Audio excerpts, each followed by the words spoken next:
Bonjour à toutes et à tous et bienvenue dans cette première vidéo de Décrypte ton code. Décrypte ton code, en fait, ça va te servir à quoi? Que tu aies obtenu ton code ou que tu ne l'aies pas encore, tu apprends beaucoup de règles qui sont théoriques et très scolaires à appliquer avec des images, des questions où en fait il n'y a pas de place à la réalité. On est sur vraiment du très scolaire. Décrypte ton code, cette chaîne va te permettre d'apporter tes connaissances, mais dans la réalité. Dans le référentiel d'éducation et de mobilité citoyenne, on va... Oula, j'en vois déjà qui sont en train de se dire c'est quoi ça? En fait, le REMC, c'est le programme de formation que toutes les auto-écoles doivent vous apprendre. Donc je ne me réfère qu'à ça. Donc nous, on va déjà s'attarder sur la compétence 2, appréhender la route et circuler dans des conditions normales, et plus spécifiquement dans la sous-compétence recherche de la signalisation, les indices utiles et en tenir compte. Tout un programme, ça passe crème. Commençons par quelques généralités. D'abord, la signalisation verticale. C'est quoi? C'est tous les panneaux que vous pouvez trouver. Le panneau stop, par exemple, ensuite les panneaux céder le passage, la priorité à droite et une balise d'intersection. J'espère ne rien vous apprendre de nouveau pour l'instant. Ensuite, nous trouvons donc la signalisation horizontale, c'est tout ce qui est marquage au sol. Donc passage piéton, bande cyclable, céder le passage, ligne continue, ligne de rive. Et pour finir, tout ce qui est signalisation lumineuse. Donc les feux tricolores par exemple. Ces feux qui seront l'occasion d'ailleurs d'un cours spécifique. Ce qu'il faut retenir impérativement, c'est que lorsque vous avez la police qui est au milieu d'une intersection et qui vous fait des signes, il n'y a plus lieu de tenir compte de cette signalisation, qu'elle soit verticale ou horizontale. Il est franchement important de reconnaître chacun des types d'indices parmi toute cette signalisation, et c'est là que le tri commence. Il va falloir distinguer tout ce qui est indice formel et informel. On va donc commencer par les indices formels. Ce sont en fait tous les indices qui vous permettent de définir quelque chose dont on est sûr à 100%. Par exemple, le panneau de priorité ponctuelle, une interdiction de tourner à gauche ou à droite, un panneau indiquant des directions, une priorité à droite, un marquage au sol qui indique qu'on peut tourner à gauche et à droite. Tous ces éléments en fait vous indiquent clairement qu'il y a une intersection. Nous allons parler maintenant des indices informels, tout aussi importants que les formels. Par contre, informel, qu'est-ce que ça veut dire? C'est donc un élément qui ne va pas nous permettre à 100% d'identifier une intersection par exemple. Je m'explique. Dans une rue par exemple, lorsque vous roulez, vous avez déjà vu, il y a des stationnements.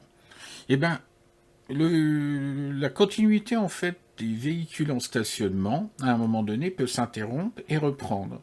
Souvent, c'est parce qu'il y a soit une intersection, soit une porte de garage. Enfin bref, c'est donc un élément qui ne nous permet pas d'assurer à 100% qu'il y a une intersection. De même, les passages piétons sont souvent aux abords d'une intersection. Mais si vous observez sur cette photo, il y a bien un passage piéton et pour autant, il n'y a pas d'intersection. Vous avez aussi l'espace entre les bâtiments. Lorsqu'il fait beau, vous avez les ombres qui sont projetées au sol. C'est un moyen de détecter une intersection éventuelle. Mais souvent, il n'y a juste qu'une sortie de garage ou simplement un parc. Alors je sais ce que tu penses, là tu vas te dire « Wow, mais attends, c'est quoi tout ça? À quoi ça sert ?»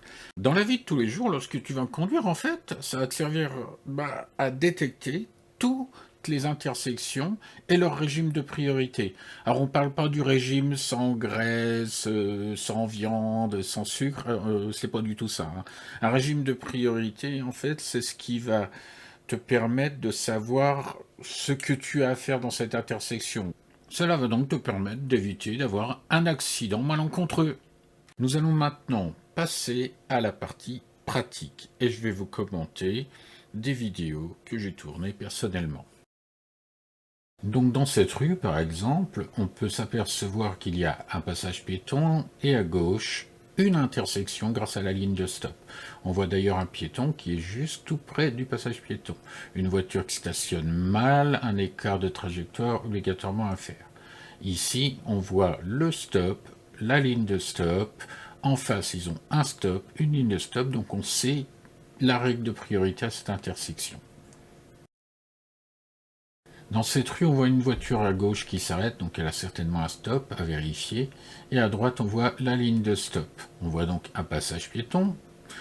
On voit aussi une intersection qui arrive sur la droite avec une ligne de stop. Vous allez la voir. Il y a d'ailleurs un passage piéton avant. Elle est ici.